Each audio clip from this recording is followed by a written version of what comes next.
En consideración, en general, el dictamen de mayoría de las comisiones de peticiones, poderes y reglamento y otras recaído en el proyecto de ley por el que se crea la Comisión Bicameral de Identificación de las Complicidades Económicas y Financieras durante la última dictadura militar, orden del día 1328. Tiene la palabra el diputado Héctor Recalde.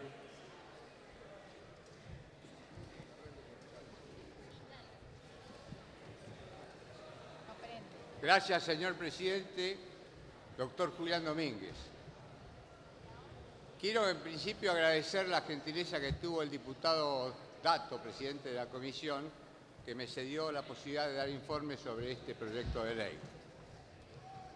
Y también decir que nace este proyecto de ley de la edición de un libro que dirigieron Juan Pablo Boslasky y Horacio Berbisky, en la que contribuyeron alrededor de 20 personas, incluso el que está hablando, y cuando el título del libro es Cuentas Pendientes, se refiere a las complicidades económicas que tuvo la dictadura cívico-militar.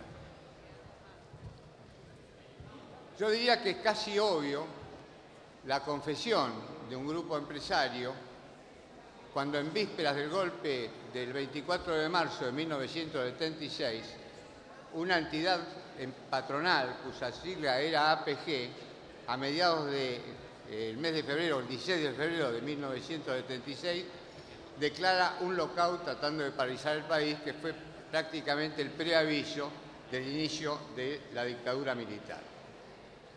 En la Comisión de Reglamento, Peticiones y Poderes, presidida por el doctor Dato, a invitación del presidente se recibieron a varias personas que dieron testimonio directo de las circunstancias que esta comisión tendría como misión investigar para ver cuáles son las responsabilidades.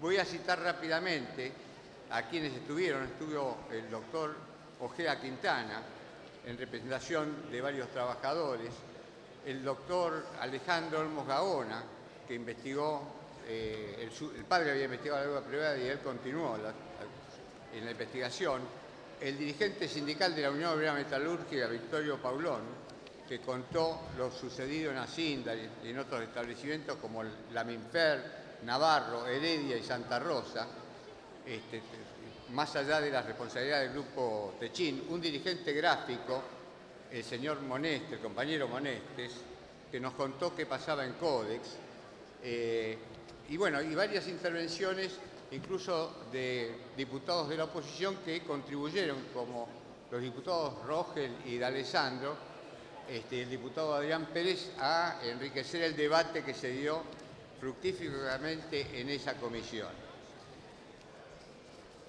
Sería difícil enumerar todos los establecimientos, más allá de los que nombré, que tienen responsabilidad fundamentalmente en la represión, más allá de algunas otras complicidades que voy a tratar de dejar en claro.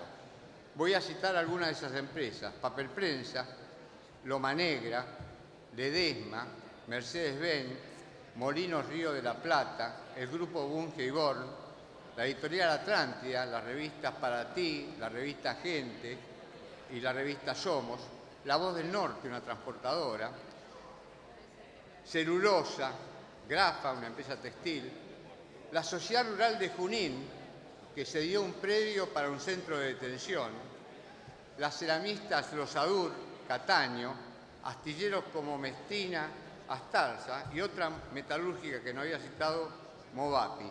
Dejé al final el ejemplo, el mal ejemplo, del diario de Bahía Blanca, La Nueva Provincia, que está presidido en este momento por Vicente Massot.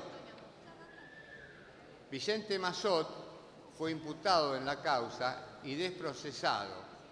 Pero yo recuerdo algunas declaraciones de Vicente Massot diciendo que en realidad él no dirigía la empresa, que era muy joven, y que los responsables de las relaciones laborales en esa empresa eran la madre y el hermano fallecidos.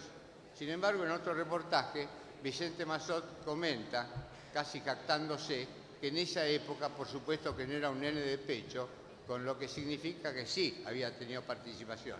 Pero además de eso, hace muy poco en investigaciones que realizan, porque además del CELS, además de un montón de centros que investigan, son las propias víctimas las que están aportando día a día mayores testimonios. En esas actas se comprueba que la administración, con un acta de directorio, un acta del libro de directorio, le había dado a Vicente Massot la responsabilidad de tener las relaciones laborales.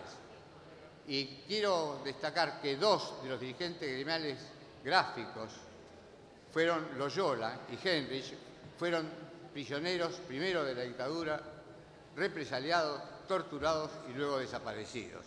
Entonces esto genera una obligación moral para todos nosotros, para que haya memoria, verdad y justicia y no haya impunidad.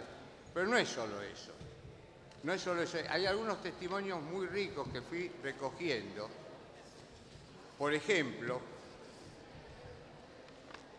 el presidente Raúl Alfonsín y el ministro Bernardo Grispo, que fue el primer ministro de Economía del presidente, comentan cuando el ministro de Economía ordena una investigación. Sería bueno que los compas religionarios escucharan lo que decía el doctor Raúl Alfonsín y su ministro de Economía, Bernardo Grispo. Lamentablemente no prestan atención, pero le voy a seguir hablando a ver si lo logro. El doctor Alfonsín le pide al ministro Grispo que investigue, y ordena una investigación en el Banco Central sobre la deuda privada. Esa investigación determinó que la mayor parte de lo que se estaba analizando era producto de un escandaloso fraude. ¿Quiénes habían intervenido? Ford Motor, Citibank, Bank of America, Techin, Pérez Compán, las empresas del grupo Macri, Fiat, Sever. Esto está en el testimonio de Alejandro Olmos. Es bueno saberlo para ver qué sucedía. No solamente fue la represión, fueron los negocios también, fue el enriquecimiento. Ahora, es pensable que este Congreso Nacional, la Cámara de Diputados y la Cámara de Senadores puedan ser reemplazados por una comisión de asesoramiento legislativo, conocido como la CAL, integrada por un general, un brigadier y un almirante. Es difícil de entender. Por eso es bueno saber quiénes dirigían las acciones. Uno de ellos fue Alfredo Martínez de Hoz, y eso está absolutamente explicado con la modificación de la Ley de Entidades Financieras.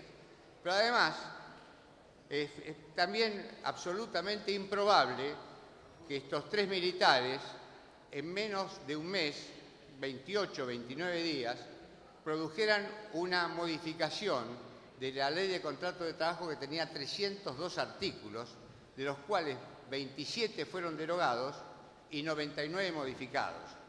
Estamos haciendo investigaciones porque nadie, ninguno de los especialistas en derecho del trabajo, seguramente no abogados de trabajadores, que elaboraron, aportaron su técnica al servicio de las empresas, que obviamente bajaron el costo laboral, sometieron a los trabajadores y tuvieron mayor rentabilidad.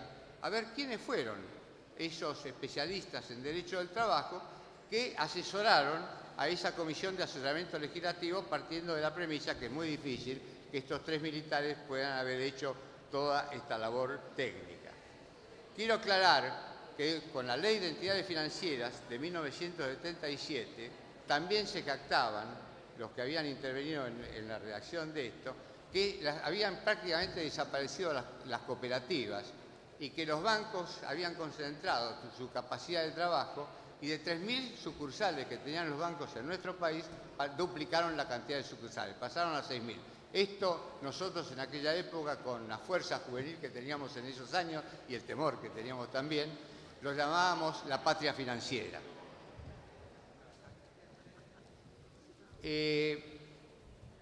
Yo podría contar algunas anécdotas. Acá, en este recinto, se aprobó una ley haciendo homenaje a los abogados laboralistas desaparecidos. Por eso se consagró el día 7 de julio en reconocimiento a Carlos Moreno, que era abogado de Loma Negra y fue asesinado por la dictadura militar, y a todos los abogados que defendieron presos políticos y fueron realmente reprimidos desaparecidos, muertos o torturados por la dictadura militar. Ahora, sería interesante ver una muy buena exposición del periodista, el presidente del Celso, Horacio Berbisky, pero como me queda un minuto, quiero terminar diciendo, repitiendo, no me gusta leer, porque han desprocesado. Blaquier del Ledesma fue desprocesado por nuestra justicia, Vicente Mazzotti ocurrió lo mismo. Hay un fallo muy interesante, que no lo voy a leer por cuestiones de tiempo, del doctor Omar Palermo, que es juez de la Corte de Mendoza, sobre la complicidad civil, y voy a mencionar solamente algo.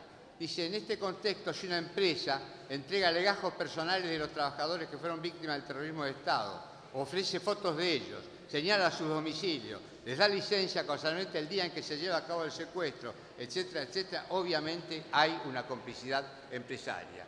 Ahora, ¿fue solamente una cuestión ideológica? No, fue una cuestión absolutamente material con consecuencias terribles para la sociedad argentina y fundamentalmente para los trabajadores.